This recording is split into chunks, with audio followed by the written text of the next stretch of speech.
People often ask, like, why shape bread? And you know, I'd really love to do an experiment on camera where we have a loaf that we, oh, I already did that. We have a loaf that we shape, and then we have a loaf that we don't shape, so that we can kind of see the difference. The difference really comes out in the final portion of the bake. You can see based on how someone's shaped, if they've shaped too tightly or if they've shaped too loosely, or if they've shaped just right, or, you know, like you can kind of tell at the end who's shaped a loaf because of how it's shaped.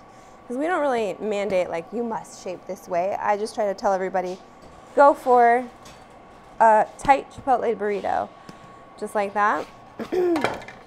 The reason that we shape is to get that final form that we are desiring. So,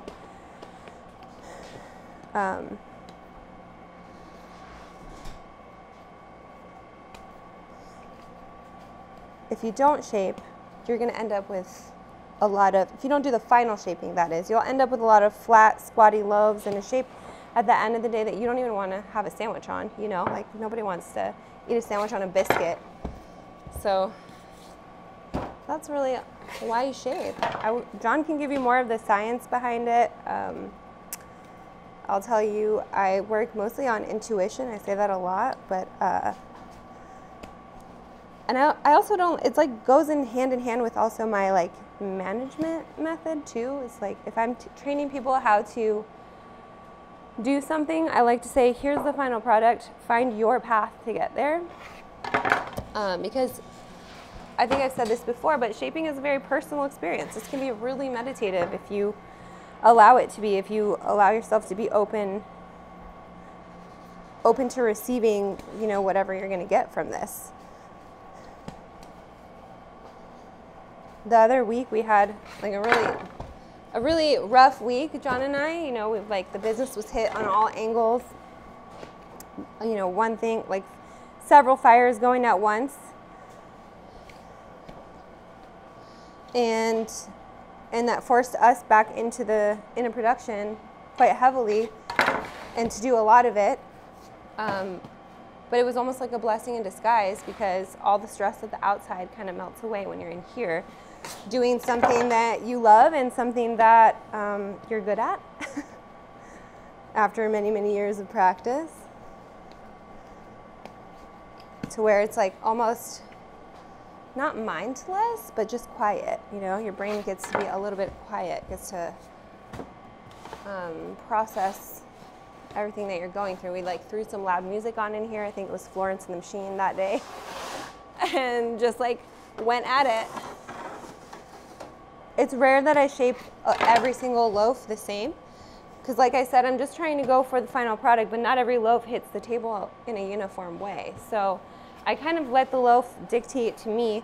That's why I use all the elements that are around me, like gravity. Like I'll pick this up and now I know like this is as far as it'll go. And that's, I want to add tension, so I fold it completely in half and then I stitch it like this. But you know, that might not be the same way that I shape the next loaf.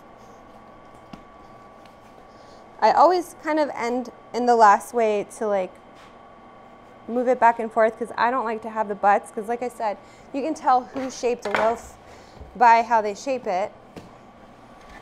Some people will leave the roly-polies in the end. So this one came out like triangular, so I'm gonna just, I guess the keys are, there's some steps that I go for. So the first part is kind of like do your thing, and then the second part is like I try to make it to this sort of tardigrade shape, I guess. It's a nice little like, this is about the length of the loaf that I want, maybe a little bit longer, and then I just roll that up. And so some people will like just leave it, and then you get this little roly-poly, but there at the end of the day you'll see it when you bake that. So I like to pull the tops over and just fold it under, get a little bit of extra tension, and then seal that bottom.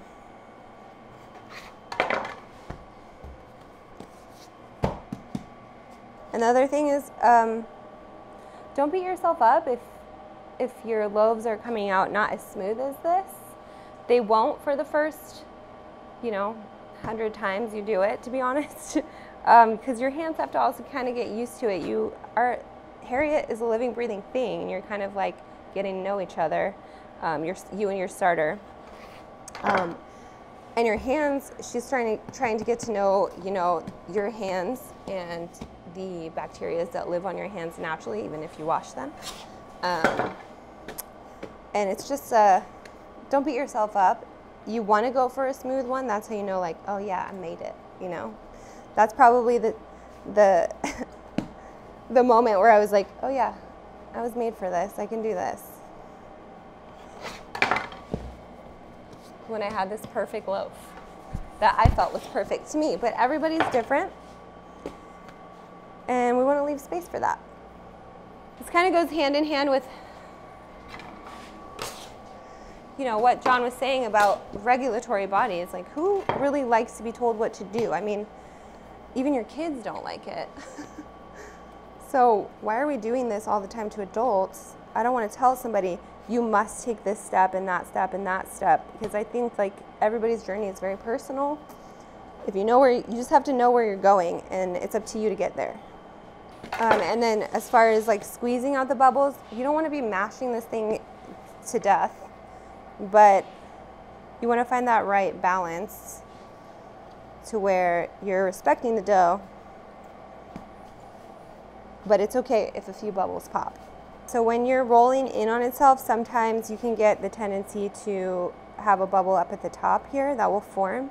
You do want to avoid that. Sometimes I'll get it even, and I'll just kind of push it down in itself, because that could translate into the final, in the final proof, it could translate into becoming a bigger bubble where you would get, where it would become in the oven, it would become just like an air hole. And nobody wants to have a piece of a loaf with like a giant air bubble at the top of it. We've had that before. In the very beginning, when we were making our sandwich loaves, we were having some proofing issues, like not really knowing when or how long to proof. We were either undershooting or overshooting, and we always knew that because the crust would basically separate from the rest of the bread. So that is not a good thing. Everybody wants to put flour all over everything. Don't do that. So you want flour on the top of your loaf. That's the part that's going to hit the table. But you want your table to generally be, where you're working, to generally be flourless, because you're going to need that tension on the table, or that stickiness on the table. You want that to help you build your tension. Like, you don't have to do this all by yourself. The table can help. Use your tools. So see, if you have too much flour, like this one happened to hit this part of the table, which had some rice flour, and it's like having trouble sticking, which is not what you want. Okay, so I'm going to throw a bunch of flour here and try to have the same experience.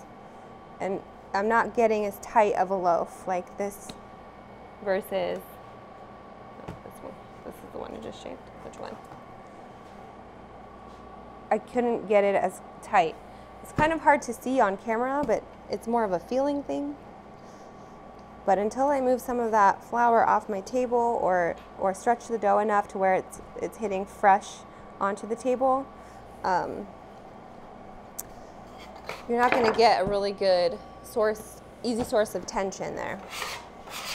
So this one is super loose, right? So I just did one stitch, and I didn't like the way that felt. So I'm going to continue and just keep going until I feel like, okay, that's enough tension for me to roll this up and get a good result. So how much would you say that is? Like 6 inches, maybe?